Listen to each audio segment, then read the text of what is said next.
तुमचं चॅनल बंद होऊ शकतं. हो, 15 जुलै पासून YouTube मोठे बदल करणार आहे. आता काही चॅनल्सचं मॉनिटायझेशन थांबू शकतं, म्हणजेच त्यांना YouTube वरून पैसे मिळणं बंद होणार. आता कोणत्या चॅनल्सचं मॉनिटायझेशन बंद होऊ शकतं? तर आतापर्यंत 1000 सबस्क्रायबर्स, लॉंग व्हिडिओसाठी 4000 तास वॉच टाइम किंवा 10 मिलियन शॉर्ट व्ह्यूज तेही 3 महिन्यांत असणं गरजेचं होतं. पण आता अजून काही कडक नियम आले. ते कोणते? तर फक्त AI जनरेटेड व्हिडिओज, दुसऱ्यांचा कॉन्टेंट वापरून बनवलेले रिॲक्शन किंवा रिमिक्स व्हिडिओज असतील तर अशा चॅनल्सना पैसे मिळणार नाहीत.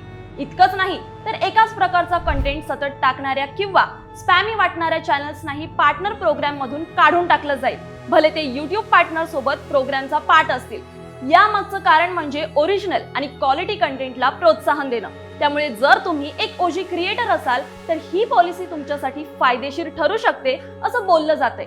तुम्हाला YouTubeच्या या नव्या पॉलिसीबद्दल काय वाटतं हे आम्हाला खाली कमेंटमध्ये नक्की सांगा.